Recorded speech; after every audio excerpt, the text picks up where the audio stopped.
Sobat Maestro, sesaat lagi Anda akan bersama-sama mengikuti pengajaran firman Allah yang disampaikan oleh hambanya Pastor Dorcas Daud dari Gereja Hope ACC. Selamat mendengarkan.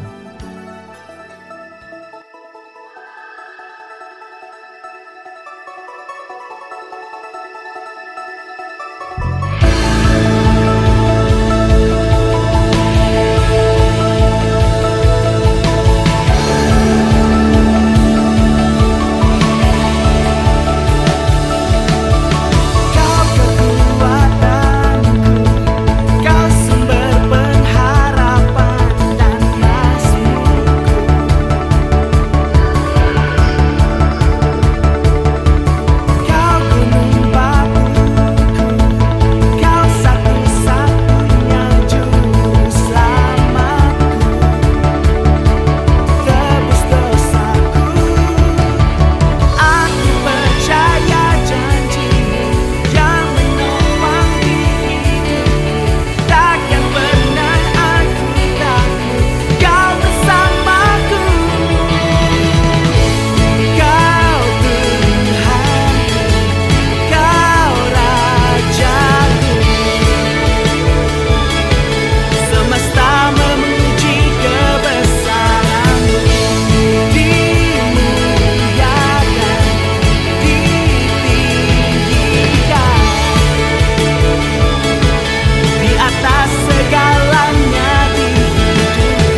Shalom.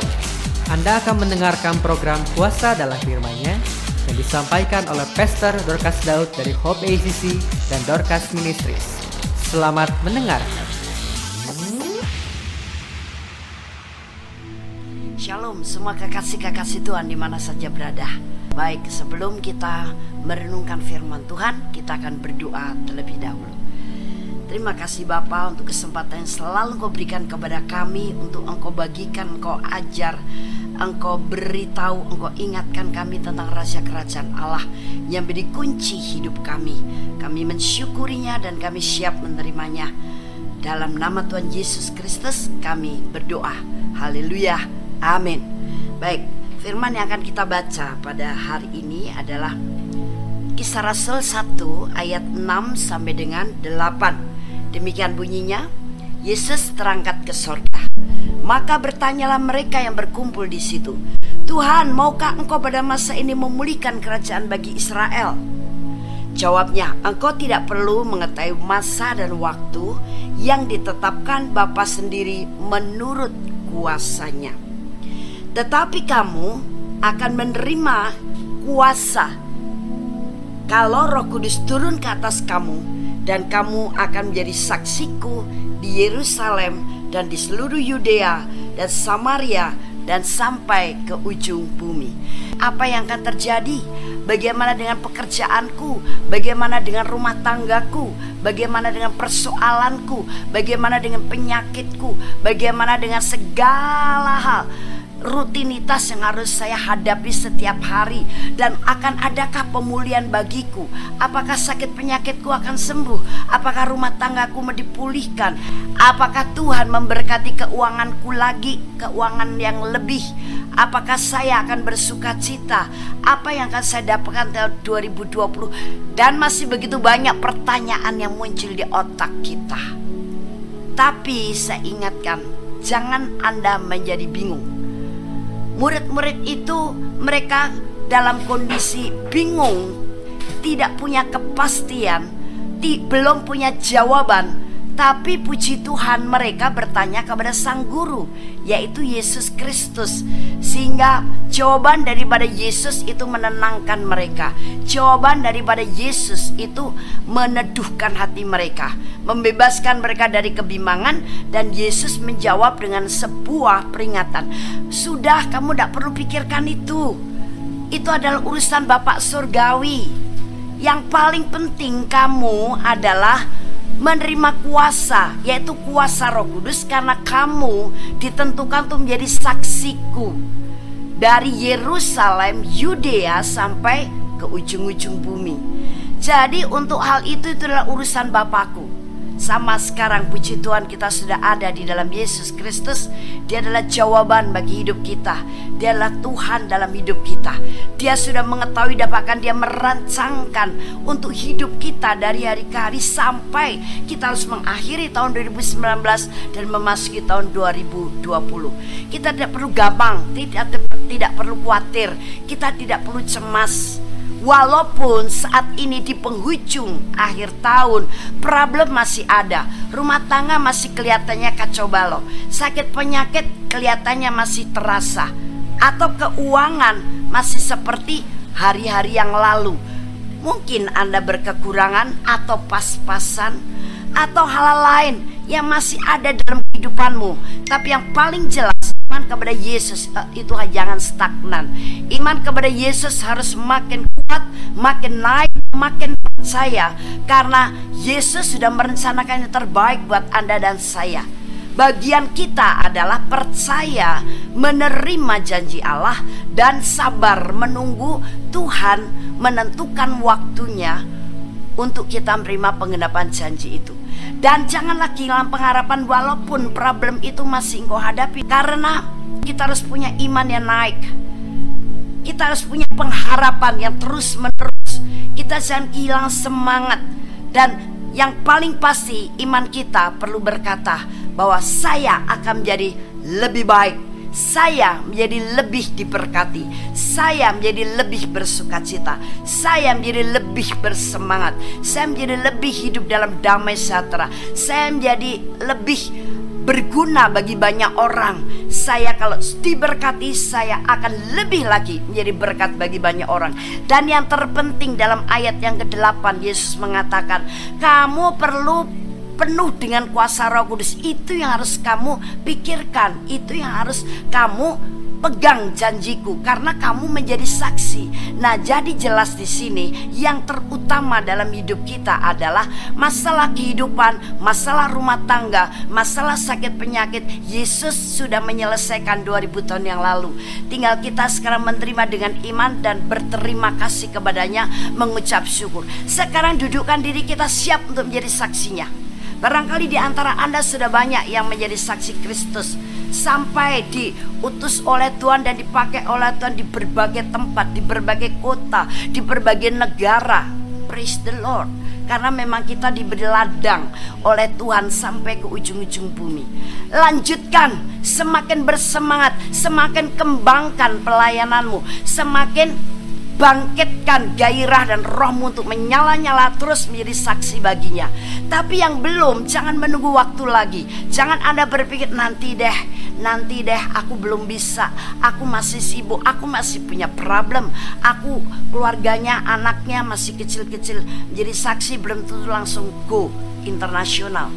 Tapi bahwa setiap aspek kehidupanmu untuk mencerminkan bahwa engkau adalah orang Kristen, engkau adalah orang yang diurapi Allah, engkau adalah orang yang hidup dalam kasih Allah, engkau adalah orang yang sudah diampuni dan ditebus oleh darah Yesus, dan hidupmu mulai bersinar terang, bisa menjadi contoh bagi banyak orang. Perkataanmu memberkati, kehidupanmu bisa menjadi contoh untuk orang lain. Mereka melihat sesuatu yang berbeda dalam kehidupanmu. Sekarang kalau engkau ngobrol dengan kanan kiri teman ataupun tetangga ataupun siapa yang engkau kenal atau engkau jumpai, engkau tidak lagi berkata-kata yang kosong, yang sia-sia, yang hanya bisa dikatakan oleh kebanyakan orang dunia. Tapi mulai perkataan kita bermakna, perkataan kita mulai menyangkut tentang kebenaran, perkataan kita mulai berisi pengharapan kepada orang-orang di dunia ini untuk mendapat pengampunan dosa, untuk bisa menerima keselamatan, untuk mengalami kemenangan melalui Yesus Kristus. Nah, itu adalah menjadi saksi. Yang paling penting, mari sekarang kita sadar dan kita bilang, yes Lord, I'm ready. Aku adalah saksimu. Yang sudah berjalan menjadi saksi, lanjutkan, semakin bersemangat, semakin kembangkan. Dan yang belum, mari mulai wake up and do it. Bangun dan mulai lakukan. Ingat, Anda dan saya tidak perlu bingung yang lain, karena kehidupan kita sehari-hari sudah ada di dalam tangan Yesus. Dia sudah memikirkannya, Dia sudah merencanakannya yang terbaik buat Anda dan saya. Tapi sekarang yang kita pegang, kita jadikan pedoman hidup adalah kita menjadi saksinya. Firman Tuhan mengingatkan kita bahwa hal persoalan-persoalan pribadi itu sudah pasti Tuhan sudah memberikan jalan keluar, sudah menyelesaikannya. Bagian kita, sudahkah kita menjadi saksi Kristus? Kalau yang sudah, terus makin kembangkan, makin bersemangat. Yang belum, mari mulailah. Dan tidak lagi kita mengulur-ngulur waktu dan berkata, wow, saya soalnya masih sendiri, nanti deh kalau sudah punya pasangan hidup. Jadi kalau ada pasangan hidup menjadi saksi Kristus kan enak nih, kemana-mana ada temannya berdua-dua. Ya, kadang-kadang kita berpikir sesimpel itu. Tapi pada kenyataannya sering kita hadapi ketika seseorang mau menjadi saksi Kristus untuk orang mendengar kebenaran, mendengar pengampunan dosa, untuk menerima keselamatan, ingin mempunyai teman dalam melakukan hal ini. Dan ketika itu terjadi, malah waktunya jadi habis. Untuk apa? Untuk ngurusi rumah tangga, keluarga dan sebagainya. Tapi oke lah, baik yang sudah bertemu dengan pasangan hidup, yang sudah berkeluarga maupun yang belum. Intinya bahwa yang paling penting engkau tidak dalam kebingungan, tapi percaya dan terima kuasa Roh Kudus untuk kamu menjadi saksiku. Nah, jadi jangan menunda waktu sambil berharap apa yang kau inginkan terjadi baru engkau bergerak. Bukan, Iman itu ya sebelum kita melakukannya, itu adalah iman. Nah juga jangan berpikir nanti kalau saya sudah dapat pekerjaan, nanti kalau saya sudah punya waktu. Waktu itu kita akan terus merasa tidak punya. Waktu harus kita atur sedemikian rupa dengan minta roh hikmat Tuhan, sehingga kita tidak memberikan waktu yang tersisa buat Tuhan, atau kita bahkan sama sekali merasa tidak punya waktu. Tapi anehnya banyak orang Kristen kalau untuk Tuhan rasanya gak punya waktu terus. Tapi kalau untuk yang ke 21 nonton film, untuk kongko-kongko di kafe-kafe, untuk sekedar window shopping, selalu punya waktu. Tapi kalau untuk Tuhan selalu, waduh sayang, saya ini waktunya terbatas sekali, saya tidak punya waktu. Tapi banyak orang Kristen egois. Kalau dengan Tuhan selalu merasa kurang waktu, tidak punya waktu. Tapi kalau engkau butuh sesuatu kepada Tuhan, maunya Tuhan, harus selalu punya waktu, harus tepat waktu, harus waktunya sesuai dengan kehendakku. Nah mari mengakhiri tahun 2019 memasuki tahun 2020, kita bertobat dari hal itu, dan sekarang nyatakan dirimu, aku adalah saksi Kristus. Nah itu sebabnya kita harus mulai bergerak. Kuasa Roh Kudus akan memampukan kita. Itu sebabnya Tuhan Yesus berkata kepada murid-muridnya pada waktu itu, kamu harus tetap tinggal di kota ini sampai kamu menerima kuasa dari tempat maha tinggi. Artinya bahwa tanpa kuasa Roh Kudus kamu memang tidak pernah bisa menjadi saksiku. Jadi don't worry, jangan khawatir, jangan pernah merasa rendah diri, merasa tidak mampu berkata-kata, merasa tidak bisa berkata-kata tentang hal rohani, tentang kebenaran. No, karena kuasa Roh Kudus itu memang dibutuhkan oleh engkau, dan surga akan memberikannya. Karena dengan kuasa itu baru kamu menjadi saksiku. Jadi bukan oleh kuat, bukan oleh gagah, tapi oleh Roh Tuhan. Karena dalam Matius pasal 9 ayat yang ke-11 sampai dengan ayat yang ke-13, demikian bunyinya. Pada waktu orang Farisi melihat hal itu, berkatalah mereka kepada murid-murid Yesus, mengapa gurumu makan bersama-sama dengan pemungut cukai dan orang berdosa?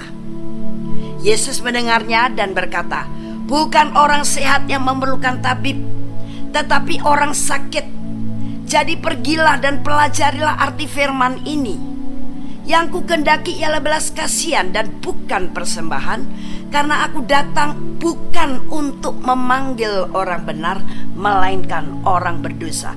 Sudah jelas bukan bahwa Yesus datang ke dunia itu untuk orang yang sakit, bukan yang sehat, untuk orang yang berdosa, bukan orang yang benar. Itu sebabnya Tuhan Yesus tekankan, yang kukendaki itu belas kasihan. Bagaimana hati kita kalau punya kasih kepada sesama, dan kita melihat orang itu belum punya kepastian akan keselamatan, orang itu belum mempunyai terang, kita akan diam saja. Ketika kita sadar bahwa kita adalah saksinya, ini bagianku untuk aku memberitakan tentang kebenaran. Saya tidak tega ketika dia tidak menerima keselamatan, karena ketika dia belum menerima pengampunan dosa, keselamatan tidak akan mungkin dimilikinya. Dan pengampunan dosa hanya percaya kepada Sang Penebus, yaitu Yesus Kristus. Jadi aku harus memberitakan tentang Yesus Kristus. Nah itu akan muncul di hati kita dan akan muncul dalam benak kita, dan kita akan berani untuk apa? Untuk memberitakan kebenaran ini. Karena Yesus jelas berkata, aku datang bukan untuk orang yang benar, tapi untuk orang berdosa. Dan di dunia ini, wow, berapa puluh persen isinya orang berdosa. Mereka butuh pengampunan dosa. Dan pengampunan dosa tidak bisa diperoleh dengan cara apa? Berbuat kebaikan saja. Karena dosa itu sudah dimiliki oleh seseorang ketika dalam kandungan. Seorang ibu membawa dosa turunan dari Adam dan Hawa. Belum ketika lahir, dosa itu ditambah dengan perbuatan orang ini. Semakin besar semakin pandai berdosa. Berdosa dalam pikiran, berdosa dalam sikap hati, berdosa dalam cara memandang, berdosa dalam cara mendengar, berdosa dengan perbuatan-perbuatan. Wah, begitu banyak. Siapa seseorang yang bisa bayar dosanya dengan kekuatan dan kebaikannya sendiri? Tidak ada, kecuali melalui menerima anugerah Allah, kasih karunia Allah dengan diberikannya Yesus Kristus buat kita. Karena Allah begitu tahu manusia tidak akan pernah bisa membayar dosanya. Dan itu akan menjadi utang yang terus menumpuk, yang akan ditagih padanya sampai dengan hari terakhirnya. Itu sebabnya Allah yang penuh dengan kasih, dan memang God is love. Love is God. Sama saja Allah dengan cuma-cuma memberikan Yesus Kristus buat kita. Supaya apa? Kamu tidak perlu berjuang untuk menjadi orang baik. Karena seseorang tidak akan pernah bisa menjadi orang baik tanpa diselesaikan dulu hal yang buruk yang membuat dia melakukan dosa. Karena dosa itu akan mendorong terus dia untuk melakukan kembali dosa dalam hal ketidakkudusan. Banyak sekali. Tidak kudus dalam pikiran, membayangkan hal-hal yang tidak senonoh, hal-hal yang cabul, yang kotor, yang jahat, itu tidak kudus. Itu juga sudah merupakan dosa. Hati yang menyimpan kepahitan, menyimpan amarah, menyimpan jengkel, iri hati, cemburu, itu sudah merupakan dosa. Begitu banyak. Nah, Allah tahu manusia tidak bisa membayar dosanya. Kamu akan tetap terkurung dalam dosa, terikat dalam dosa. Kamu akan tetap terpenjara dengan dosa. Dan dosa yang memenjarakan kau tidak bisa membuat engkau mengalami keselamatan, mendapatkan keselamatan. Karena keselamatan adalah rumahku, kerajaanku, di mana aku mengasihi manusia, tapi aku tidak tahan dengan dosanya. Tidak ada setitik dosa pun dalam kerajaan Allah. Nah, itu sebabnya aku sekarang yang rela berkorban. Saya berikan Yesus Kristus. Hanya dalam waktu usia yang begitu pendek, 33 tahun, dia harus menderita. Buat siapa? Bukan buat aku, buat kalian, buat kamu. Karena kalau tidak ada yang menderita menggantikan kamu sebagai orang terkutuk, tidak ada yang bisa melepaskan kamu dari penjara dosa, ikatan dosa. Dan itu akan menjadi surat hutang yang akan ditagih terus di hadapanmu.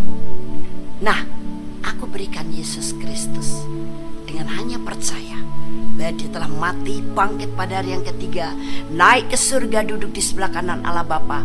Dan dia matinya digantung di atas kayu salib. Seluruh darahnya tercurah, seluruh tubuhnya dihancurkan, seluruh harga dirinya dirusak. Bahkan dari hari ke hari, walaupun dia banyak berbuat baik, orang sakit disembuhkan, orang buta dicelikan, orang mati dibangkitkan, orang terikat dilepaskan, orang miskin diperkaya, orang lemah diperkuat, orang buta dibuat celik dalam hal kebenaran. Dia adalah terang dunia, dia adalah terang hidupmu. Nah, dengan percaya bahwa dia telah melakukannya bagimu, maka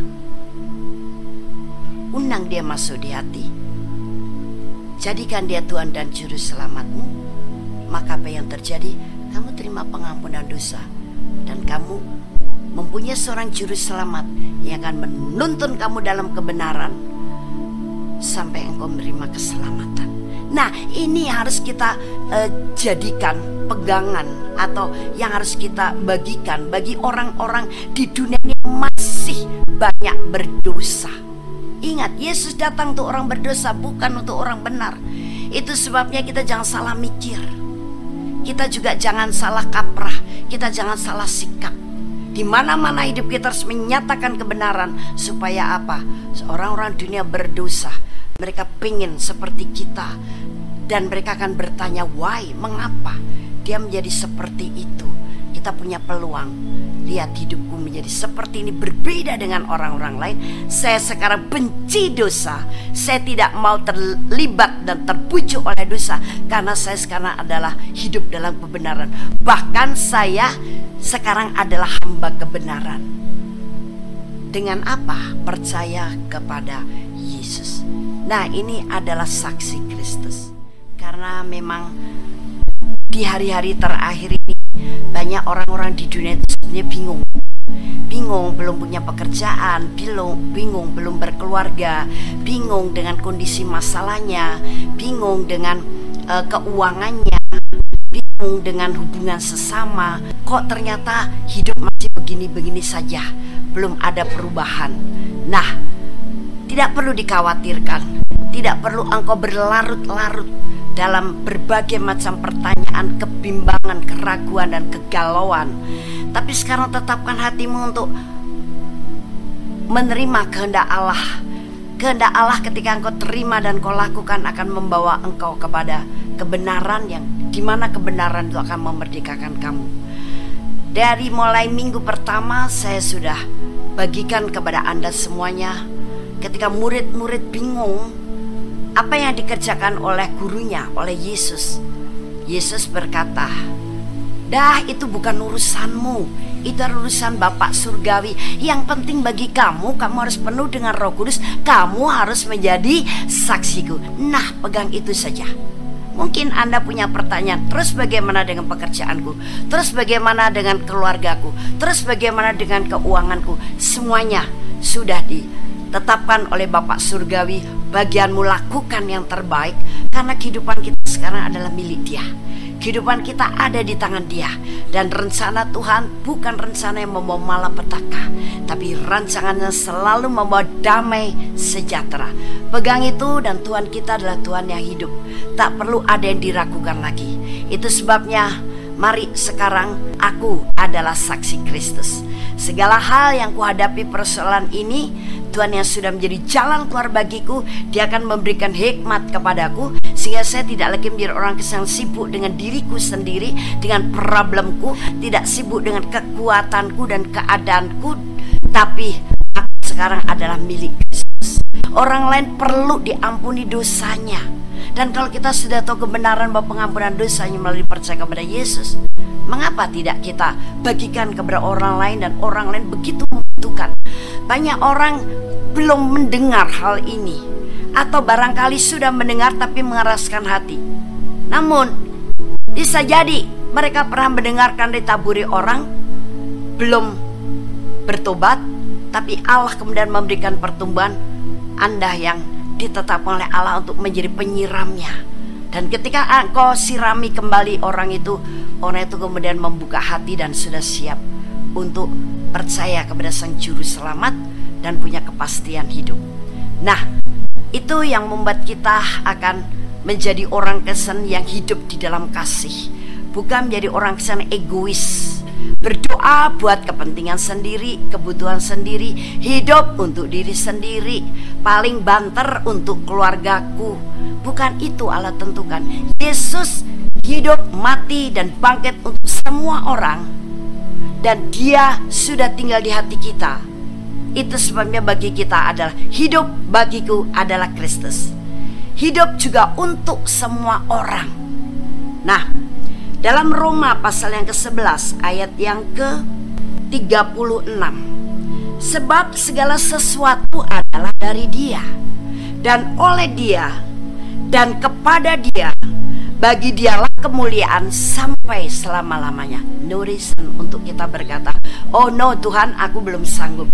Oh no Tuhan, aku belum mampu. Oh no Tuhan, aku belum punya waktu. Oh no Tuhan, pekerjaanku bukan itu." Tidak ada lagi alasan seperti itu, karena jelas dari ayat ini, kamu hanya menjadi alatnya, kamu menjadi bejananya supaya kasih Allah yang begitu sempurna, dan ini dibutuhkan oleh semua umat manusia. Allah membutuhkan bejana, Allah membutuhkan alat di tangannya untuk dipakai oleh Dia. Sebab Yesus mati di kayu salib, Dia nyatakan sudah selesai. Apa yang dikerjakan Yesus sudah selesai 2000 tahun lalu. Siapa penerusnya? Anda dan saya. Kok bisa? Iya, semuanya itu dari Dia. Dia yang mempunyai pekerjaan, mempunyai rencana karena kasih-Nya. Nah, kalau kita sudah membawa kemuliaan bagi Dia, apakah kita tidak bagian dari kemuliaannya? Siapa yang menjadi saksi Kristus, dia juga akan menerima kemuliaan Allah yang luar biasa. Semakin hari kemuliaan itu akan semakin dipertingkat, semakin diperbesar, dari satu kemuliaan kepada kemuliaan yang lain, sampai kita seperti Kristus. Karena kita juga orang-orang seperti Yesus yang diurapi. Kristus itu yang diurapi. Anda dan saya sudah diurapi sebagai orang yang percaya kepada Yesus. Buat apa pengurapan itu? Number one is, engkau adalah saksi Kristus. Nomor satu adalah saksi Kristus. Jadi jangan kecil hati, jangan lemah hati, jangan terus beralasan. Percayalah kita, Allah Tuhan, Dia yang memberikan perintah, Dia yang memiliki kasih itu, dan oleh Dia, Dia yang memampukan kita. Untuk dia yang akan terima kemuliaannya, dan kita akan terima bagian juga dari kemuliaannya. Itulah yang Allah sediakan bagi Anda dan saya, orang-orang yang sudah dibenarkan dan dilayakkan di hadapannya, dan orang-orang yang sudah menjadi terang dunia. Ayat yang kita baca adalah Efesus 1 ayat yang ke-18 sampai dengan ayat yang ke-20. Dan supaya menjadikan mata hatimu terang, agar kamu mengerti pengharapan apakah yang terkandung dalam panggilannya, betapa kayanya kemuliaan bagian yang ditentukannya bagi orang-orang kudus, dan betapa hebat kuasanya bagi kita yang percaya, sesuai dengan kekuatan kuasanya yang dikerjakannya di dalam Kristus, dengan membangkitkan dia dari antara orang mati dan mendudukkan dia di sebelah kanannya di sorga.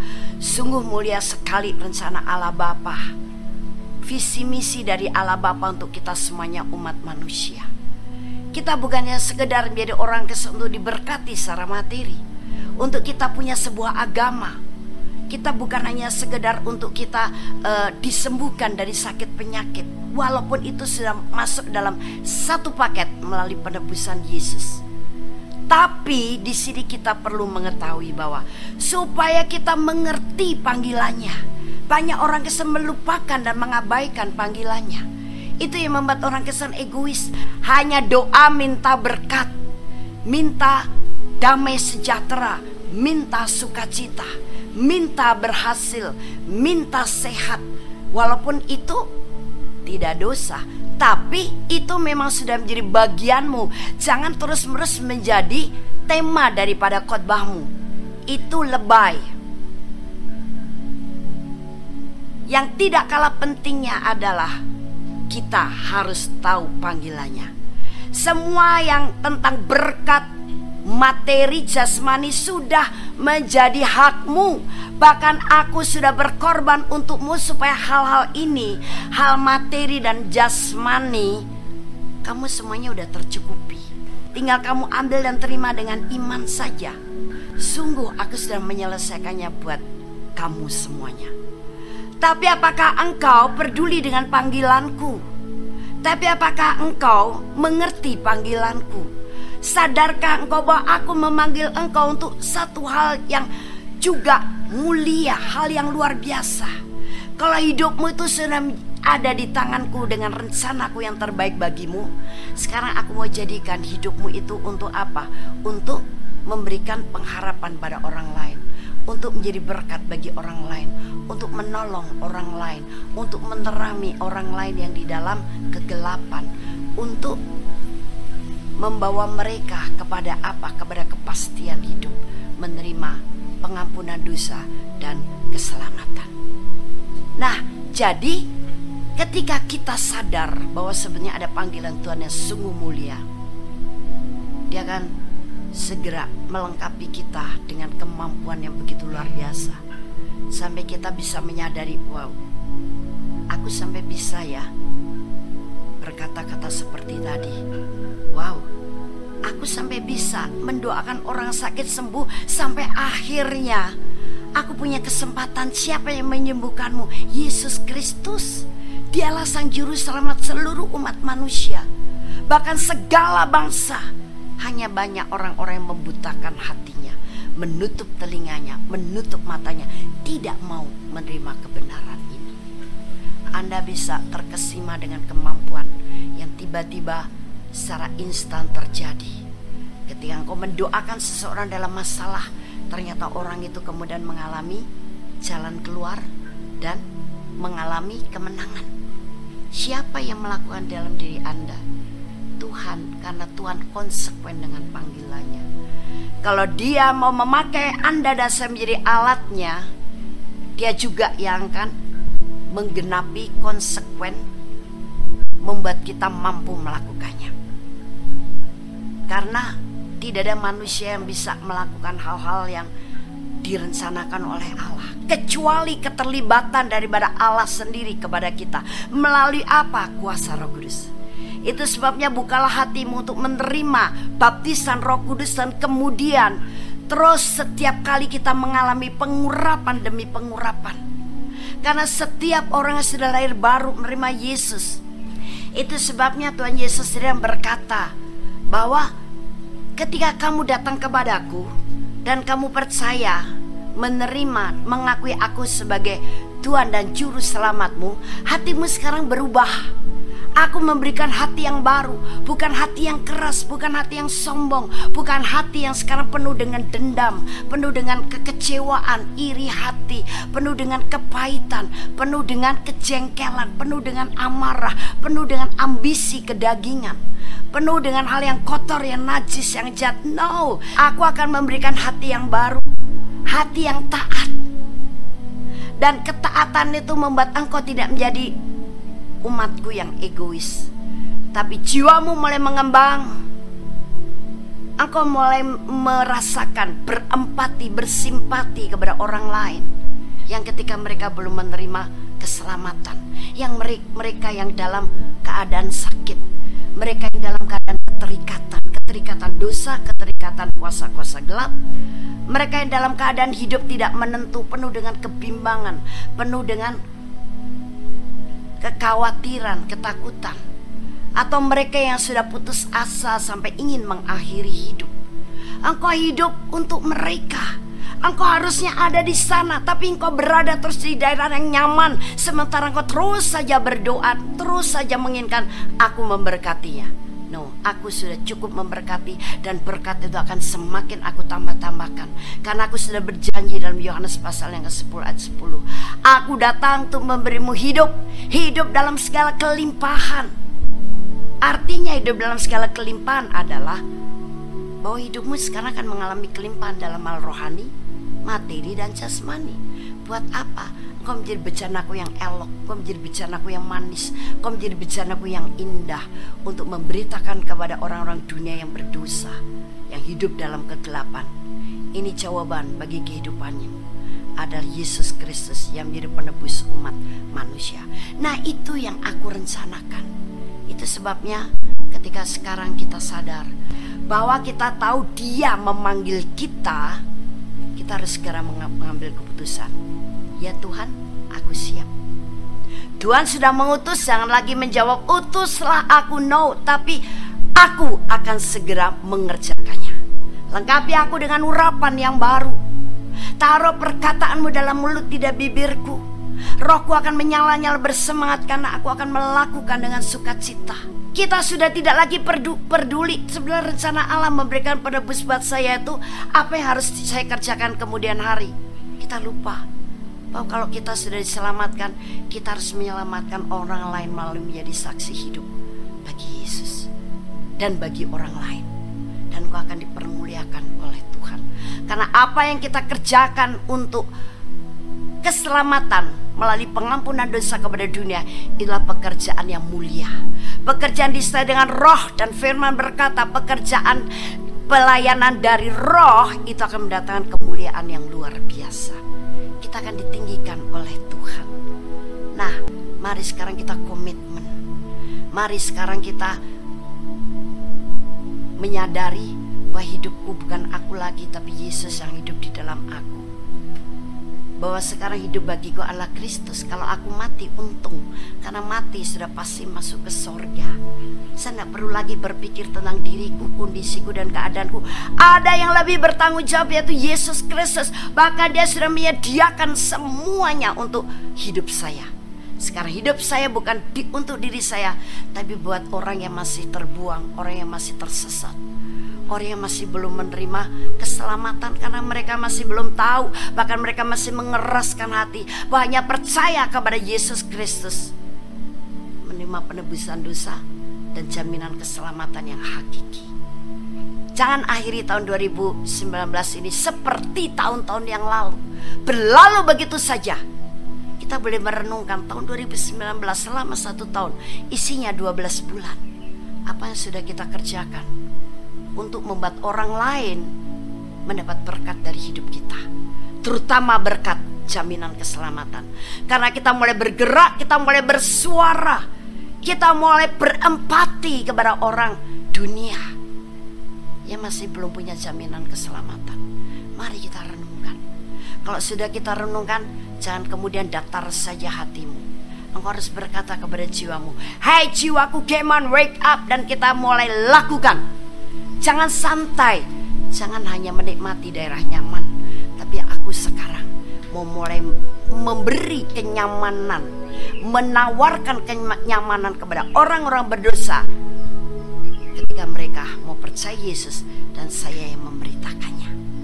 Engkau mengukir, engkau mendapatkan satu mutiara yang punya banyak permata yang berkilauan, menjadi hiasan bagi pakaianmu sebagai pengantin Kristus dan menjadi hiasan bagi mahkota di atas kepalamu. Juga menjadi penentu berapa banyak daerah yang kau percayakan nanti di kerajaan 1000 tahun. Yesus datang sebagai raja di atas segala raja dan kita raja-rajanya. Kita akan mendengar bahwa dia berkata, "Sabaslah, hai hambaku yang setia." Karena ketika kita masih hidup, kita diberi mina, satu mina yang sama, diberikan talenta yang berbeda jumlahnya untuk kita kembangkan di ladang Tuhan, untuk hidup kita sekarang menjadi banyak berkat bagi orang lain. Apakah kita sedang menggadaikannya atau kita menyembunyikannya? Kita berpikir bukan urusan saya. Saya ini seorang pebisnis, saya ini seorang seniman, saya ini seorang artis, saya ini seorang pegawai. Itu saja yang ada dalam benakmu. Engkau tidak sadar bahwa engkau sebenarnya adalah laskar Kristus yang harus militan. Laskar itu harus bergerak di depan, menjadi ujung tombak. Dengan cara apa? Memberitakan Injil, berarti kita berada di garis depan.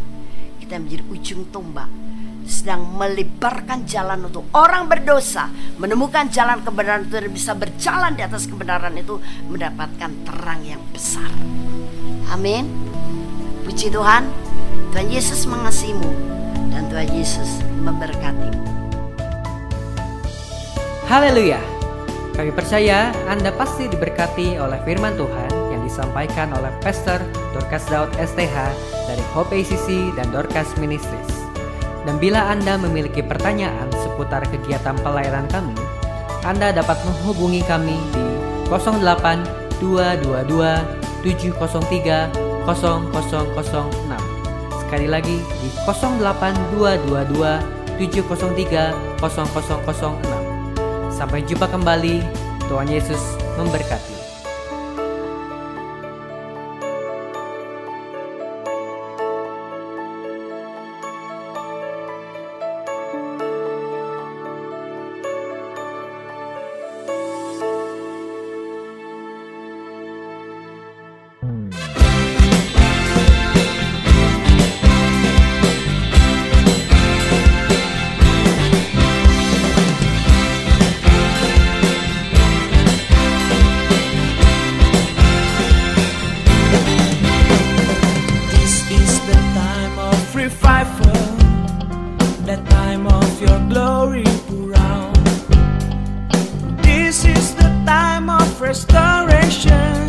The nation will declare that you are God.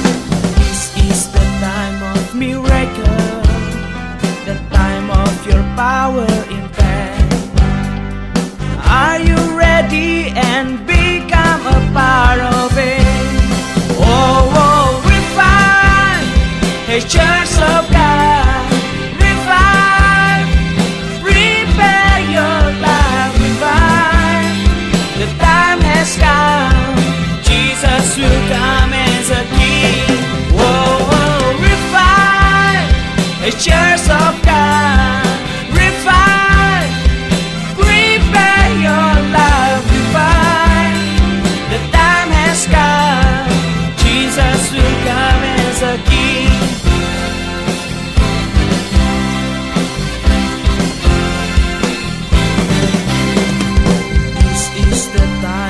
Revival, the time of your glory pour out.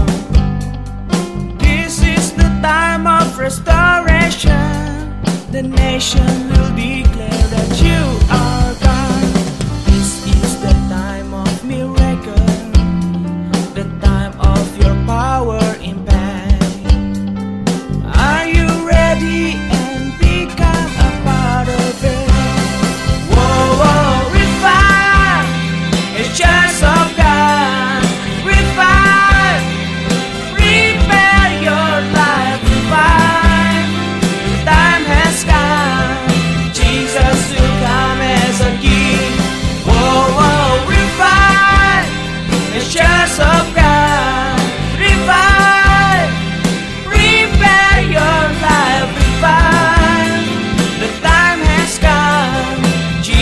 will come as a king. Whoa, whoa, whoa.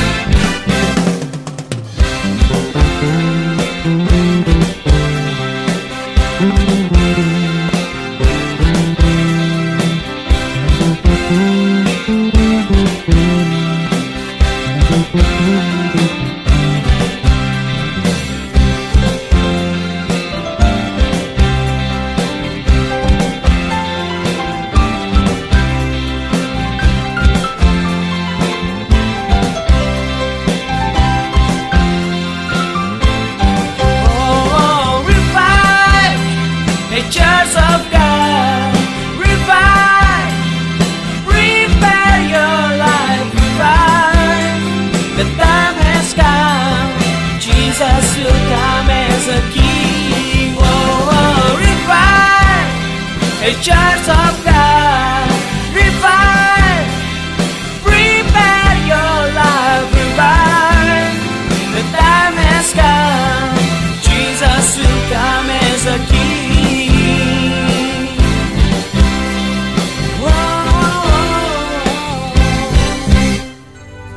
Demikianlah firman Tuhan yang berkuasa telah kita dengar bersama-sama.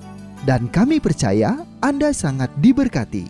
Bagi yang membutuhkan pertumbuhan iman dan pelayanan lebih lanjut, Anda dapat menghubungi kami dan beribadah bersama dengan kami setiap hari Minggu di Gereja Hope ACC di ACC Center, Jalan Mekar Utama, nomor 31, lantai 3 Kompleks Mekarwangi, Bandung, pada jam 8.30. Ada kebaktian anak-anak pada jam yang sama. Ikuti juga Breakthrough Prayer setiap Jumat jam 18.30. Jika Anda membutuhkan dukungan doa, Anda dapat mengirimkan SMS ke nomor 0822 2703 0006. Tuhan memberkati.